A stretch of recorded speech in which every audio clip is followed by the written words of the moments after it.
Hello, Detective. How's your undercover surveillance of my activities gone so far?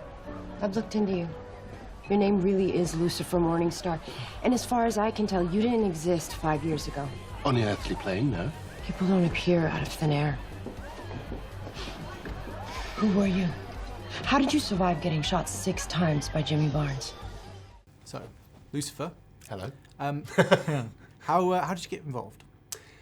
Well, I was over in the States. I'd done a show called Rush, and that got cancelled. And so I was there during pilot season, and I got sent a lot of scripts. And I pulled out this script from my bag one day that had been sitting there for a couple of days, and started reading it. And by about the 3rd page, I was like, this is the one that I want to do. And it was called Lucifer. And so I then went to meet Len Wiseman, who was directing the pilot. And we, I sort of did my take on the script for him. And we were very much very like-minded about how we, thought this show should be and how this character was. And that was it, really. Like, Len then sort of championed me to Warner Brothers and Fox, and they offered me the job, and I was delighted. Hello, old friend.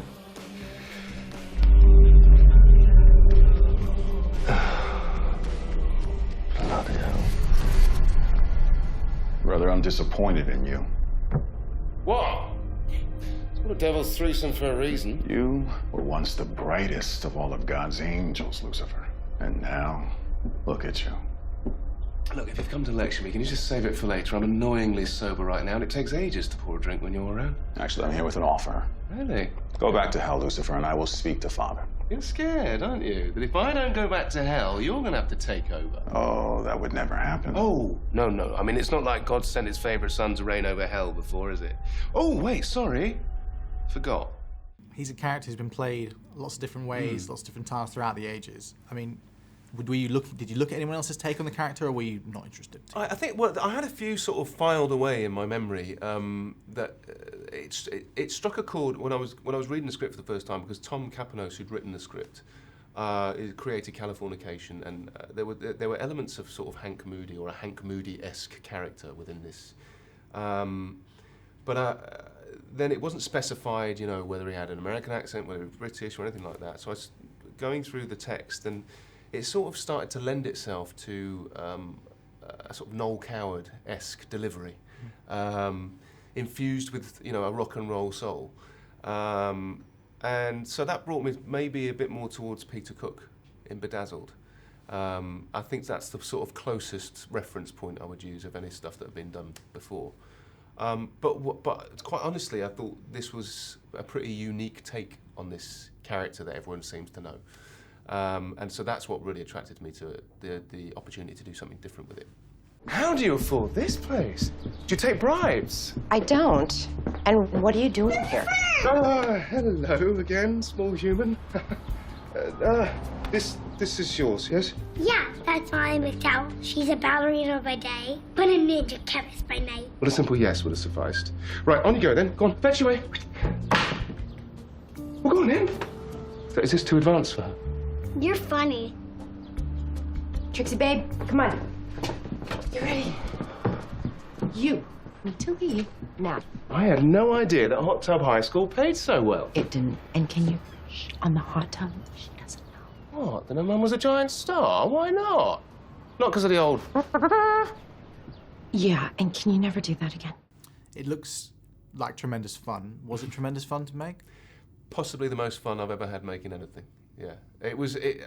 I mean, it's a great character to go and play every day anyway, but just the people that we've got making it, my fellow castmates, we all laugh a lot, and we all embrace the fun of what the job is, because it's one of the big things I like about it is it doesn't take itself too seriously, and so within that we have a lot of fun, and I think that translates on screen. Yeah, it's also quite action-packed as well. Mm-hmm. I mean, is that something that's quite new to you in terms of filming things like that, or? Yeah, I suppose I've sort of dipped in and out of action things, but I've never had it on such a consistent consistent level, or consistent, like doing it week in, week out. But you know, I'd got myself quite fit before we started, so which I'm glad about because it was a pretty grueling schedule. But we got, you know, our stunt team are amazing. I've worked with a few of them before, and they make sure that we're trained up properly, and they're very sort of enthusiastic about us doing as much as we can before they step in and do our doubling. So it's a nice challenge. It's funny, isn't it? All it takes to unite the face of the world is a bit of illegal consumerism. What I'd like to know is, since when is the Prince of Darkness scared of some insufferable human gun? Well, since I bled. What do you mean? Bled? Yep, don't know how it's possible, but on top of everything else, seems I'm dealing with a bit of a mortality sitch, hence ixnay on the unscathed. What are you grinning about? I'm just realizing the gravity of what you're saying. That I'm allergic to lead projectiles? That even if you don't choose hell, all I have to do is wait for some pitiful thug to end you. And right back to hell you go. But obviously with a show like this, there is the tendency to get very biblical, not particularly biblical. I mean, how much of that did you read, or did you completely ignore it? Is it just kind of... Well, I mean, we had to be careful, obviously. Making a show like this in America,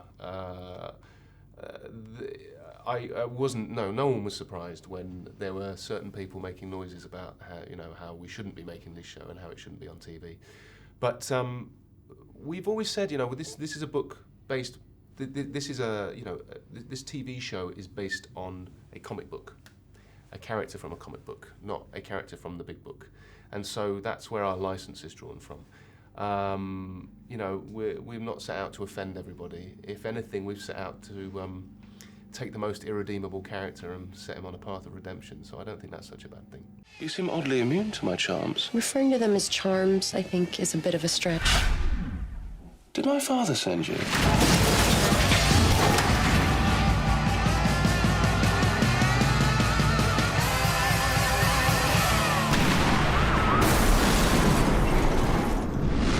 What's your name? Lucifer. Like an apple. Exactly.